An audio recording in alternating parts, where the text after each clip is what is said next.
بسا اوقات بہت سی محنتوں کا نتیجہ انسان دیکھتا ہے کہ ضائع چلا گیا. میں نے 10 سال محنت کی، حاصل کوئی نہیں نکلا. یہ ثمرات کیا ہیں؟ محنتوں کے ثمرات کا ضیاع. کوشش آپ نے کی، قسمت کی خوبی دیکھی ہے، ٹوٹی کہاں کمن. Be prepared. ایک شاعر کے یہ اشعار ہیں، وہ کمیونسٹ تھا، میں نام بھی نہیں لیتا، لیکن یہ کہ یہ اسی انقلابی، چونکہ ان کا بھی ایک انقلابی نظریہ ہے، انقلابی عمل میں یہ سارے مراحل آتے ہیں. کوئی سیٹ بیک آیا، فرض کیجئے کوئی ناکامی ہو گئی، تو اپنے ساتھیوں کو دل بندھانے کے لیے یہ فصل امیدوں کی ہمدم اس بار بھی غارت جائے گی، سب محنت صبحوں شاموں کی اب کے بھی اکارت جائے گی، سب محنت صبحوں شاموں کی اب کے بھی اکارت جائے گی.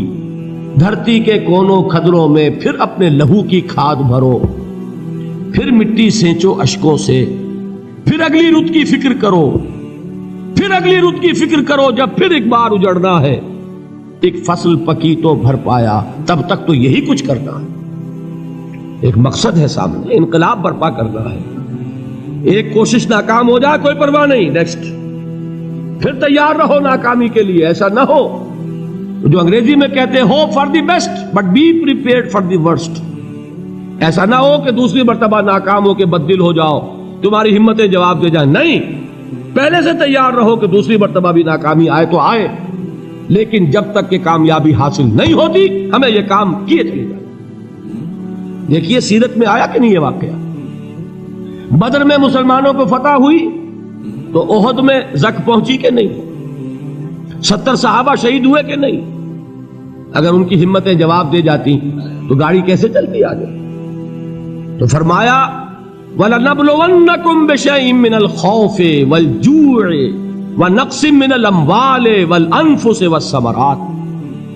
ہم تمہیں لازم آزمائیں گے خوف کی کیفیت سے، فقر و فاقے کی کیفیت سے، بھوک سے، جان کے نقصان سے، مال کے نقصان سے، محنتوں کے حاصل کے ضائع ہو جانے سے. وَبَشِّرِ الصَّابِرِينَ.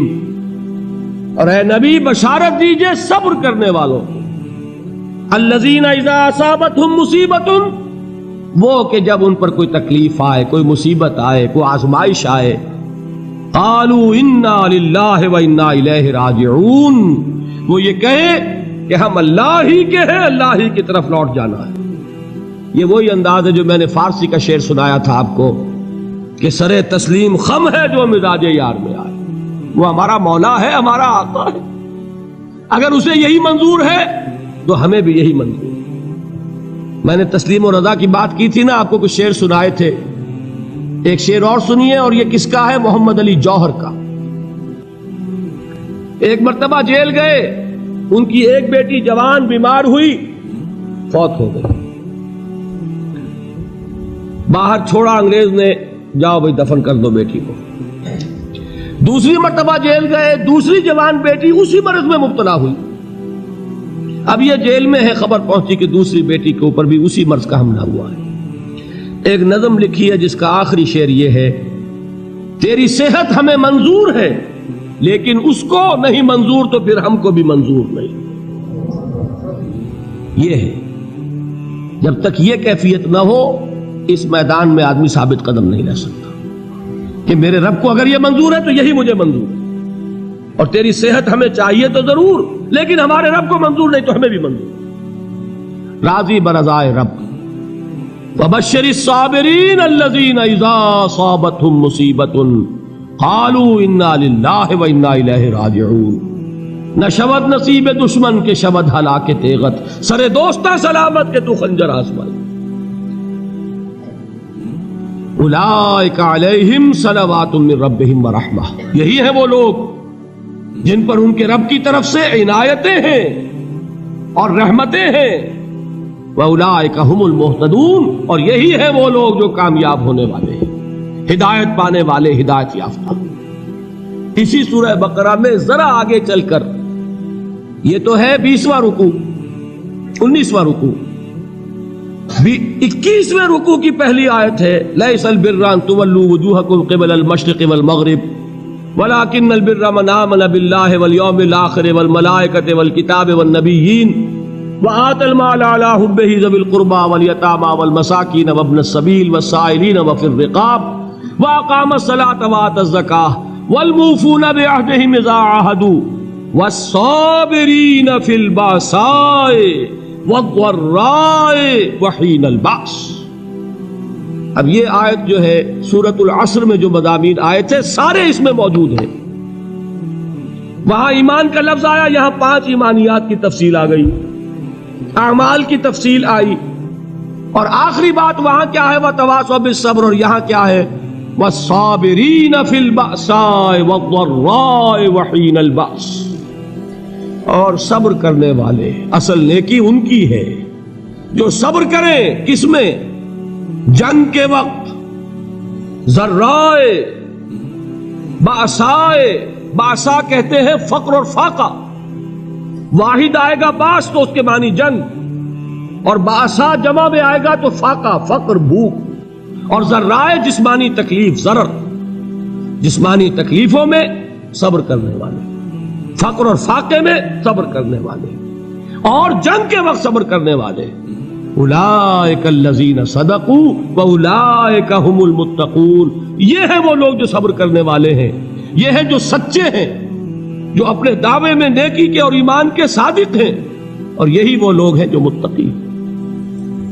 اگلی سورت ہے سورہ آل عمران، اس میں 2 لفظ آئے ہیں آخری آیت، یا ایھا الذین آمنوا اصبروا وصابروا ورابطوا واتقوا اللہ لعلکم تفلحون. دیکھیے یہاں صبر اور صابر جو تعلق جہد اور جہاد کا ہے وہی ہے صبر اور مصابرت. صبر ایک طرفہ عمل ہے، آپ جھیل رہے ہیں، برداشت کر رہے ہیں. صبر علی المعصیہ، صبر علی الطاعہ، صبر علی الابتلاء، یہ سب کیا ہے؟ صبر. اور مصابرت کیا ہے؟ صبر کا صبر سے مقابلہ. یہ سورہ آل عمران اب وقت نہیں ہے، میں آپ کو سناتا اللہ تعالیٰ نے کیسے کیسے مسلمانوں سے کہا. مسلمانوں تمہیں زک پہنچی ہے تو انہیں بھی تو پہنچی تھی. ان کے 70 نہیں مارے گئے تھے بدر میں؟ ان کے حوصلے جو ہیں وہ تو پست نہیں ہوئے، وہ اگلے سال آ گئے تم پر چڑھائی کر کے. تم کیوں اتنا برا مان رہے ہو؟ تمہارے دل اتنے زخمی کیوں ہو گئے؟ تمہیں تکلیف پہنچتی ہے تو انہیں بھی پہنچتی ہے. اپنی غیرت جو ہے ہمیں ذرا اس کا جائزہ لینا چاہیے. لوگ باطل نظریات کے لیے کتنی قربانیاں دے رہے ہیں، لوگ باطل چیزوں کے فروغ کے لیے کتنی محنتیں کر رہے ہیں. جیسا کہ میں نے ابھی کہا تھا، اسی غیرت کو چیلنج کرنے کے لیے، ذرا آپ کی حمیت دینی کو جوش دلانے کے لیے یہ بات کہی گئی ہے. مسلمانوں تم اگر توحید کے لیے لڑ رہے ہو، دیکھتے نہیں ابو جہل کو، اس نے گردن کٹوائی ہے شرک کے لیے، شرک کے لیے گردن کٹوائے، اور تم توحید کے لیے گردن کٹوانے کو تیار نہ ہو.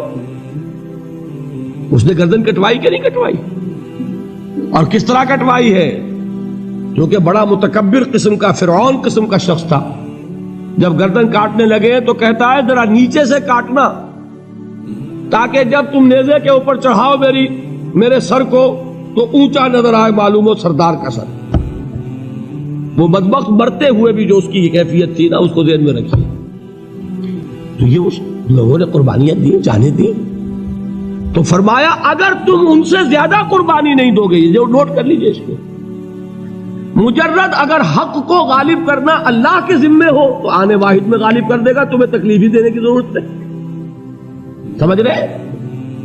کیا اللہ کے مقابلے میں کوئی باطل کی طاقت ٹھہر سکتی ہے؟ یہ تمہارے ایمان کا امتحان ہے، یہ تمہارے خلوص کی آزمائش ہے، یہ تمہارے امتحان کا ثبوت درکار ہے کہ اللہ تعالیٰ دیکھنا چاہتا ہے تم اس کے لیے اپنی جانیں قربان کرنے کو تیار ہو کہ نہیں، تم اس کے لیے تن من دھن لگانے کو تیار ہو کہ نہیں. اور یہ جان لو کہ اگر کفار اور مشرکین اور ملحدین اور باطل نظریات والے وہ جو کچھ قربانیاں اپنے باطل نظریات کے لیے دے رہے ہیں، ان سے زیادہ اگر تم نہیں دو گے تو حق غالب نہیں ہوگا. انہوں نے جو صبر کیا ہے اپنے باطل نظریات پر، اگر تم اس سے زیادہ صبر کا ثبوت نہیں دو گے اپنے اس حق پر تو حق غالب نہیں ہوگا. اس لیے فرمایا یا ایھا الذین آمنوا اصبروا وصابروا، نہ صرف یہ کہ صبر کرو بلکہ صبر میں اپنے دشمنوں سے آگے نکلو، ان کے صبر سے بڑھ کر صبر کرو۔ وَرَابِطُوا، مرابطہ کہتے ہیں چوکس رہنا، ہوشیار، پہرا دو، ایسا نہ ہو کہ دشمن جو ہے غفلت میں تمہارے اوپر کوئی حملہ جو ہے کر بیٹھے۔ وَاتَّقُوا اللَّهَ، اور اللہ کا تقوی اختیار کرو، لعلکم تفلحون، تاکہ تم فلاح پاؤ۔